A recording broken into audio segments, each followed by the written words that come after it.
We always talk about the heroes and we always talk about the villains, but no one ever talks about the creatures. Star Wars gave us some awesome creatures in the movies and even cooler creatures in toys. So on this episode, we're going to talk about 15 of the most awesome toys of Star Wars creatures.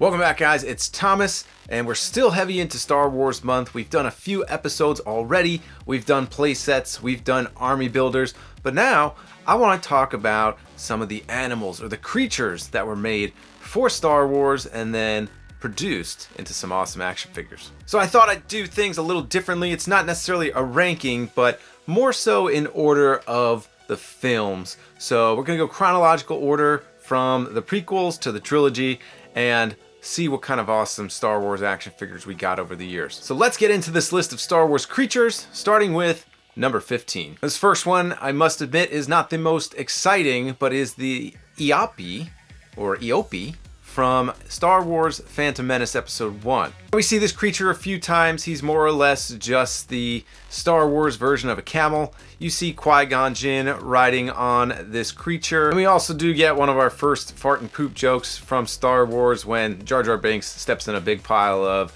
Eopie. But it did get an actual deluxe release that came with a Qui-Gon Jinn back in the original Phantom Menace line. And since then, this character's popped up a couple of times. So he's popped up in the Obi-Wan show, he's gotten his own pop vinyl, he's gotten one of those Battle Fleet figures for kids. So maybe if you still have your old Phantom Menace Eopie, you can go ahead and put your Obi-Wan Kenobi on it. Moving over to Naboo, we did get quite a few creatures in toy form from the planet, and the first one we're going to talk about is Opie the Sea Killer. Now this is when Obi-Wan, Qui-Gon, and Jar Jar are in the Autobongo, the Bongo, forgot what that vehicle was called. Boss Nass sends them through the planet core. They get attacked by this fish, Opie, and then there's always a bigger fish. Always a bigger fish. So Opie gets attacked by this big creature called the Sando. We never got a figure or toy of Sando, at least at that scale, but we did get one of Opie that was more or less out of scale, but still looked like he did in the film. This was in a 2-pack with Qui-Gon. They seem to love to stick Qui-Gon Jinn in these animal packs, but we never did get that vehicle. We did get a mini rig based on it, but as far as I know, it was just that fish and Qui-Gon. I brought this next creature up in our last video talking about Gungan warrior army builders, and they rode into battle riding a Kadu.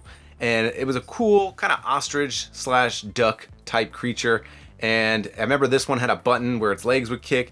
It was pretty fun, but you only got one with Jar Jar Binks. Years later, you would get a 12-inch version with Captain Tarpals that came from the Power of the Jedi line.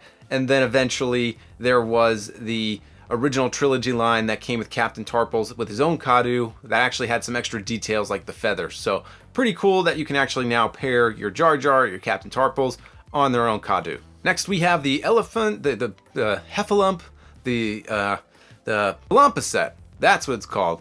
And this was a non-articulated animal figure, and it came with the Gungan armored wagon.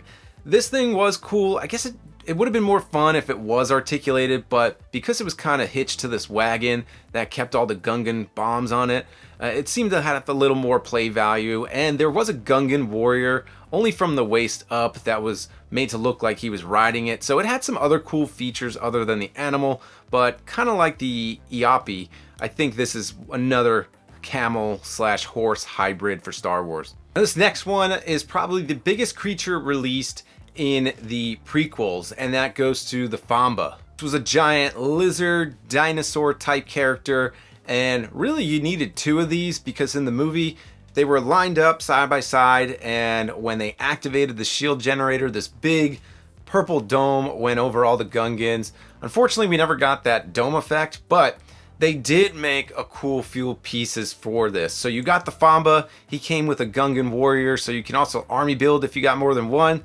And it comes with the actual chariot or the carriage where the Gungan warrior would go into. But then there was another release of a Gungan warrior that comes with, looks like a blaster, but in actuality, that is the other piece that goes on the other Famba that actually ignites the shield generator. So I think that's pretty cool. If you had two, you must have been lucky, but I didn't have either one of these, and I might have to go start hunting it down now. Moving over to Attack of the Clones, we got some awesome creatures for this film in toy form. And it's the Battle of Geonosis, which you know is one of my favorites. We got 3 creatures from the battle, and we're going to start with the Acklay, which is the largest one, and was the last one that I needed to hunt down to fill out my display. This was a spider / praying mantis type figure, and the toy was so cool. All the legs were articulated, he had an articulated jaw, and he came with some guts that came out when you sliced them open. I'll never forget, I purchased this from eBay, and whoever had this in their house must have been a smoker because the guts still smell like a damn ashtray. He was later released in a pack with all the other creatures. It was the Battle Pack, which I think was pretty cool, and you were able to get all 3 in one box set. So let's move over to the next creature from the Battle of Geonosis, and that is the Nexu. Nexu is kind of like a hybrid between a hyena and a porcupine, and probably some type of big cat like a tiger. This is the one that does some damage to Queen Amidala, and the figure of Padme actually comes with the scratch marks, which I always thought was pretty cool. So this thing was awesome. It was the smallest of the bunch, and I think other than the release during the movie, the only other release was in that battle pack. The last of the Geonosis creatures was the Reek. This was like a giant rhino type character. He had noises, he had some play action features that would move a little bit, which I always thought was pretty cool. And he was just a fun action figure to play with. I wish he came with some breakaway parts. I think Anakin or Obi-Wan slices one of his horns off. That would have been cool, but it was still a fun figure. And when you get to pair them all 3 together, that was awesome. And the last creature that we will highlight from the prequels is the Boga. This was the creature that Obi-Wan was riding when he was in a chase with General Grievous. They did make the vehicle in toy form that General Grievous was on, and it was just awesome that they gave us the Boga so that you can recreate that chase with your toys. I never actually had this one, but it always looked cool. I might need to hunt it down just to have a complete Episode 3 collection, but always thought it was fun. Okay, we are moving into Trilogy territory, and I know everyone loves all of the different add-ons for the special edition. I'm just kidding. Not a lot of people like them. However, because of some of those add-ons, we did get some awesome toys. First one we're going to talk about is the Ronto. This was the creature that the Jawas were riding. There was a funny scene where the Jawa's kind of falling off when it goes up on 2 legs. This came out with Power of the Force 2, and I remember getting it. It almost seemed like a brontosaurus, like a dinosaur-like figure, and it was just a lot of fun. Next, we are sticking on Tatooine because there were some awesome creatures that came from all of those scenes, and this one goes to the Bantha.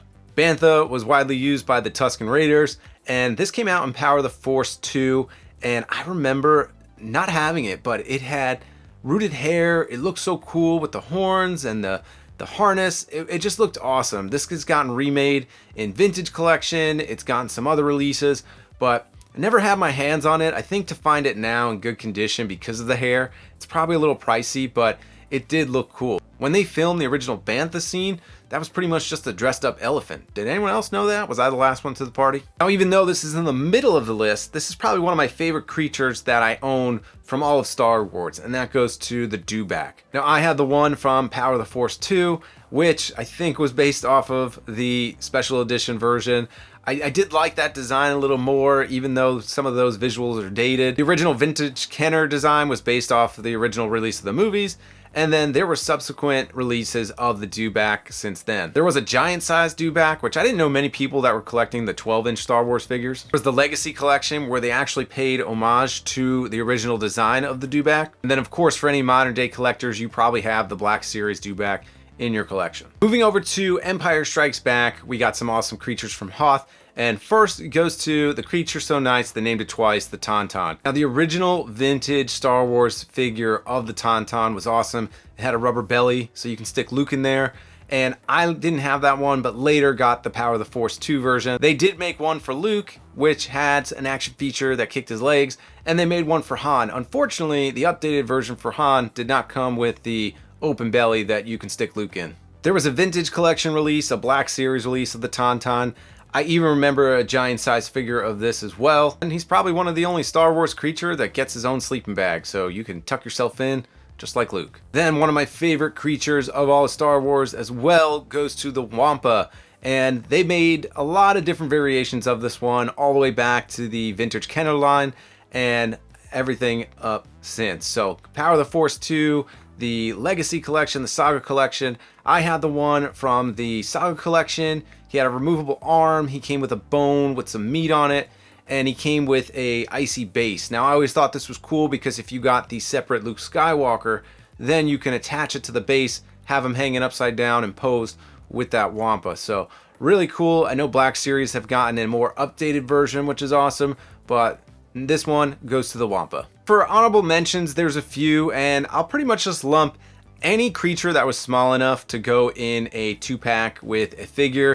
But the most recent one would be the Geonosis Warrior with the Ore that comes with the Chariot. Geonosis Warrior also came with another character called the Massif. Probably the main honorable mention goes to the Sarlacc, and this never got a proper release. There was a Legacy Collection battle pack that came with some tentacles and the mouth sticking out of the ground.